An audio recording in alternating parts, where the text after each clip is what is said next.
नमस्ते, मेरा नाम है गिरीश सिद्धराम शिंदे और आज के इस हीट लोड 2 पार्ट में आपका स्वागत है। इस पार्ट में हम लोग हीट लोड क्या होता है, कूलिंग लोड क्या होता है, सोलर गेन क्या होता है, ट्रांसमिशन गेन क्या होता है, इन्फिल्ट्रेशन क्या होता है, ventilation, internal heat, room sensible heat, effective room sensible heat, room latent heat और ऐसे बहुत सारे टॉपिक्स को स्टडी करने वाले हैं। तो टॉपिक की शुरुआत में हम डिफरेंस देखते हैं कि हीट लोड कैलकुलेशन और कूलिंग लोड कैलकुलेशन में डिफरेंस क्या होता है।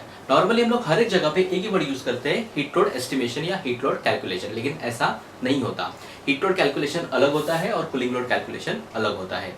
तो हम देखेंगे इन दोनों में बेसिक डिफरेंस क्या है। तो हीट लोड कैलकुलेशन या हीट लोड एस्टिमेशन किसे कहते हैं? जिस जगह पर ऑलरेडी जो सराउंडिंग टेम्परेचर है वो काफ़ी कम होता है। जैसे कि मैंने एग्जांपल के तौर पे यहाँ पे बताया हुआ है, यहाँ पे सराउंडिंग टेम्परेचर जो है, एटमॉस्फेरिक टेम्परेचर जो है वो काफ़ी कम है। तो यहाँ पे एग्जांपल में हम लोग ने 5 डिग्री सेल्सियस टेम्परेचर देखा हुआ है, जो नॉर्मली इंडिया में नहीं होता है, इंडिया के बाहर होता है।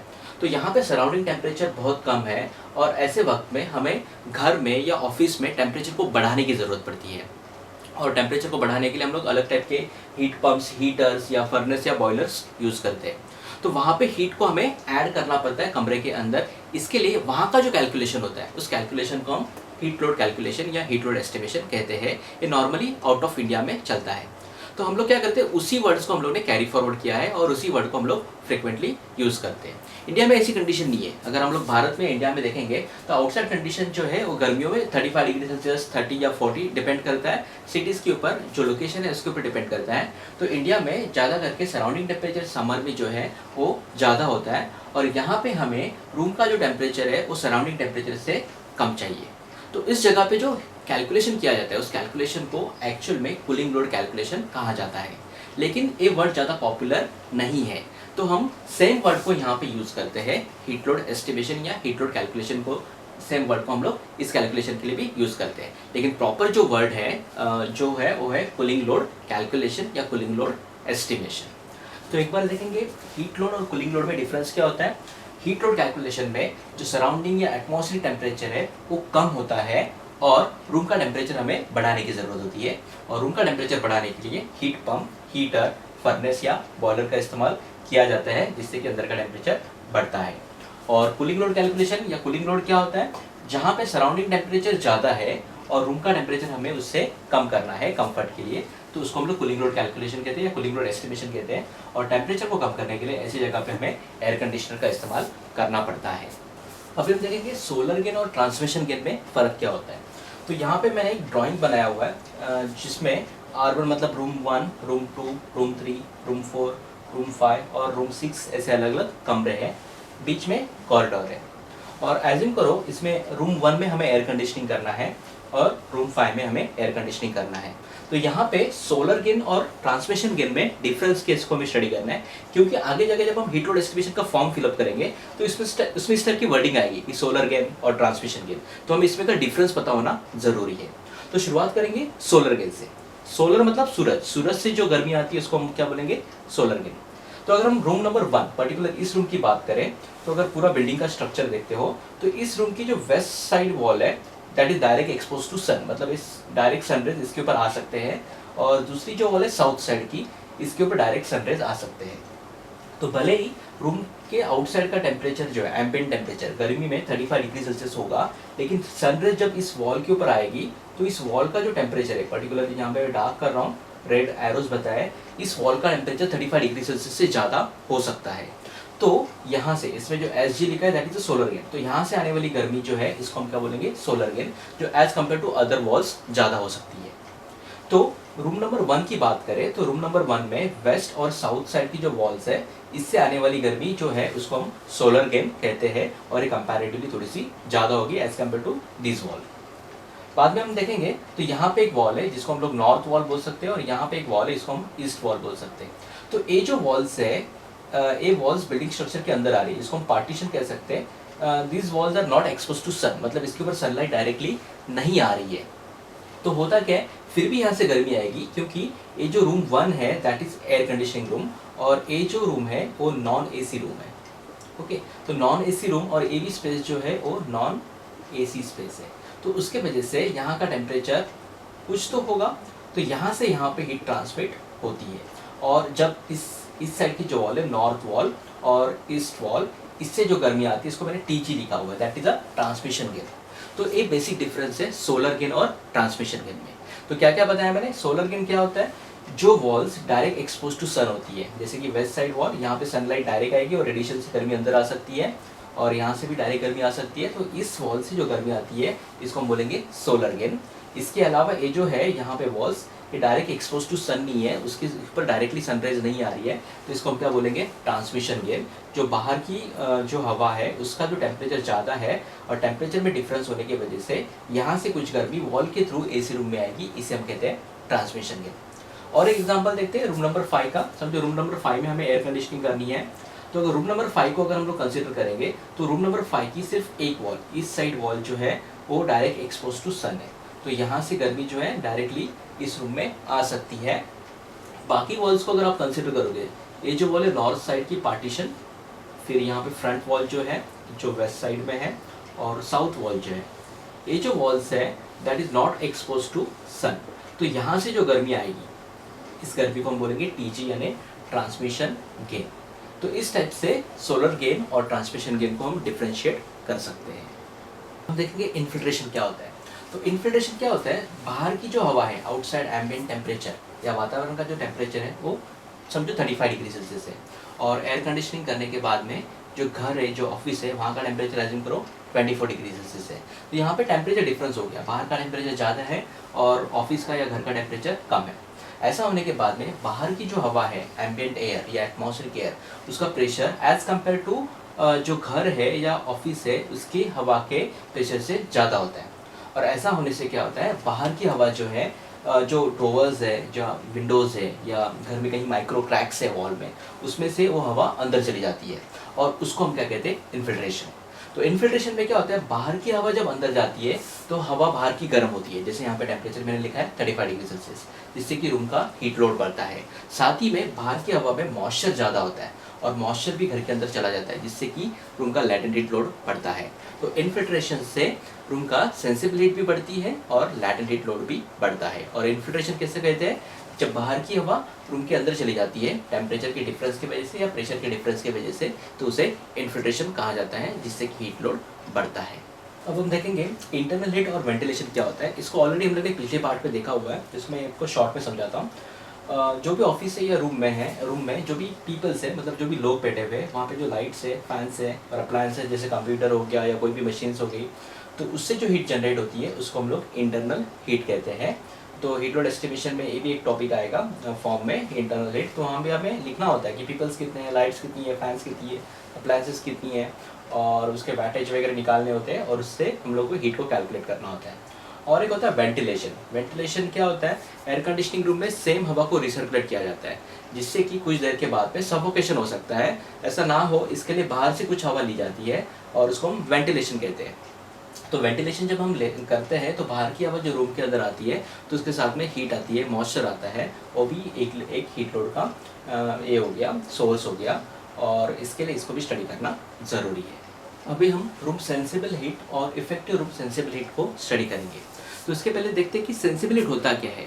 तो जिस गर्मी से रूम का टेम्परेचर बढ़ता है या किसी भी चीज़ का टेम्परेचर बढ़ता है उसे सेंसिबल हीट कहते हैं।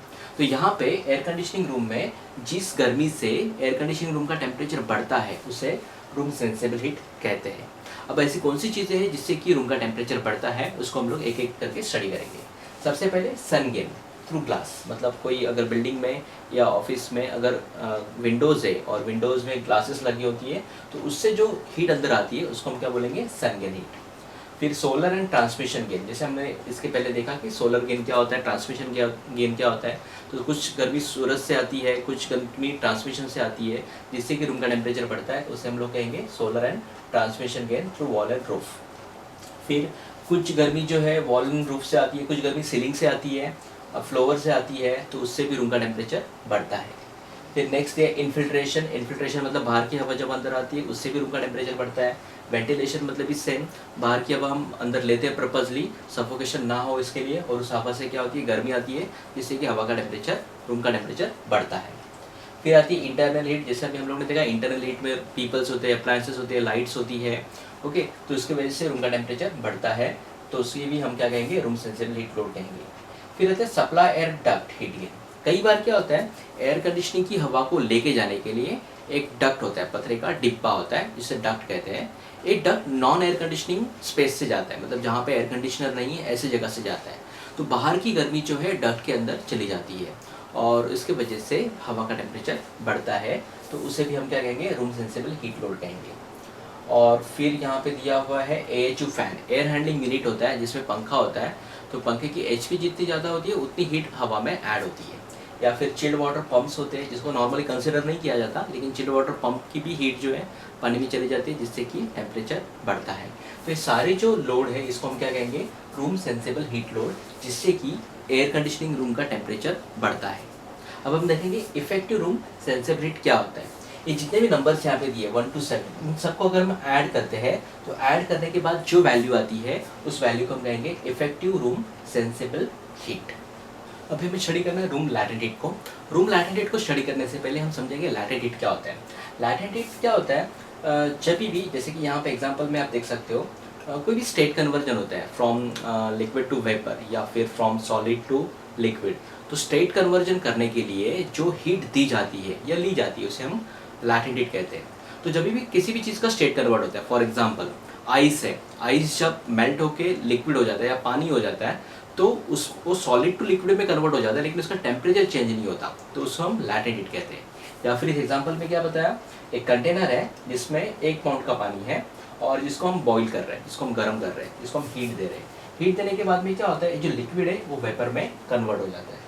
जब ये लिक्विड वेपर में कन्वर्ट हो जाता है तो लिक्विड का टेम्परेचर भी बॉइलिंग लेवल इतना होता है, मतलब 212 डिग्री फ़ारेनहाइट, और वेपर का टेम्परेचर भी कितना होगा, 212 डिग्री फ़ारेनहाइट। तो यहाँ पे जो टेम्परेचर है उस टेम्परेचर में चेंज नहीं हो रहा है, सिर्फ जो लिक्विड है वो वेपर में कन्वर्ट हो रहा है, तो उसको हम क्या कहते हैं, लैटेंट हीट। तो यहाँ पे 1 पाउंड का अगर पानी है तो उसका लिक्विड से वेपर में कन्वर्ट करने के लिए 907 BTU इतनी गर्मी देनी पड़ती है, तब जाके लिक्विड वेपर में कन्वर्ट होता है। अब ये जो है इस प्रोसेस के बिल्कुल उल्टी प्रोसेस एयर कंडीशनिंग रूम में होती है।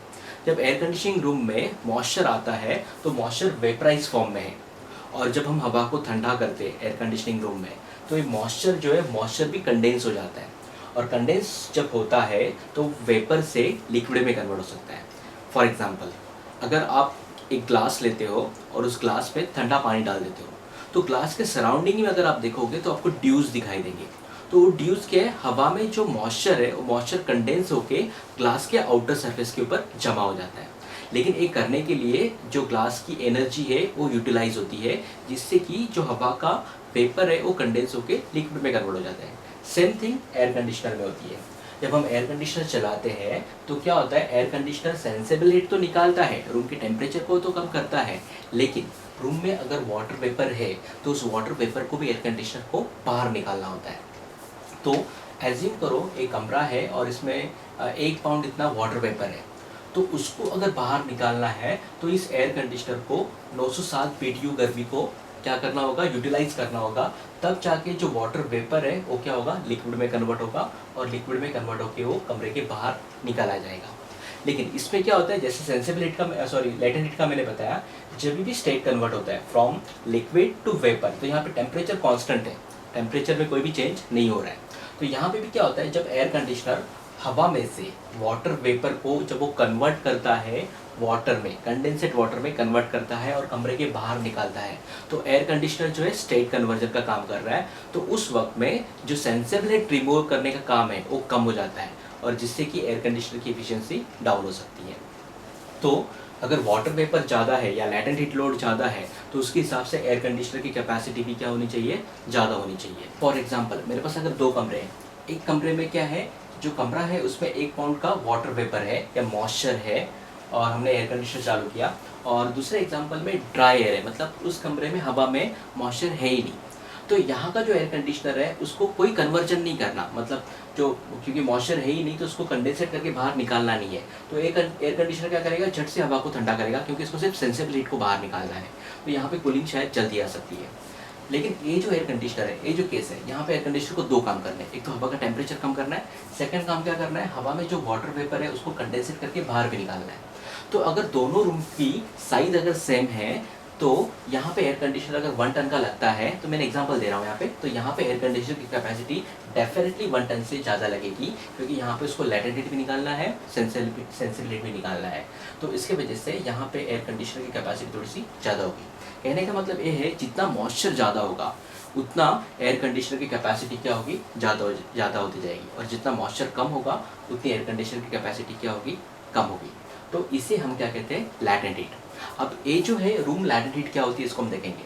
तो रूम लैटेंट हीट के सोर्सेस डिफरेंट है। तो यहाँ पे क्या लिखा है, इनफिल्ट्रेशन। इनफिल्ट्रेशन मतलब बाहर की हवा जब अंदर आती है तो उसके साथ में हीट, सेंसिबिलिटी भी आती है और मॉइस्चर भी आता है, और उस मॉइस्चर को एयर कंडीशनर को बाहर निकालना है। इसके लिए infiltration is a latent heat load का एक सोर्स हो गया।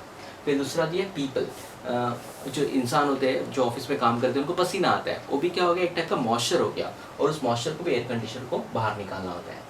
कुछ इंडस्ट्रियल एप्लीकेशंस ऐसे होते हैं, कुछ इंडस्ट्रीज ऐसी होती है कि जहाँ पे स्टीम यूज़ होती है, और उस स्टीम को भी एयर कंडीशनर को बाहर निकालना होता है, तो वो भी क्या हो गया, रूम लैटेंट हीट का एक सोर्स हो गया। और कुछ अप्लायंसेस ऐसे होते हैं जिसमें हमें पानी भरना पड़ता है, जो वेपराइज हो जाता है, और उसको भी एयर कंडीशनर को बाहर निकालना होता है।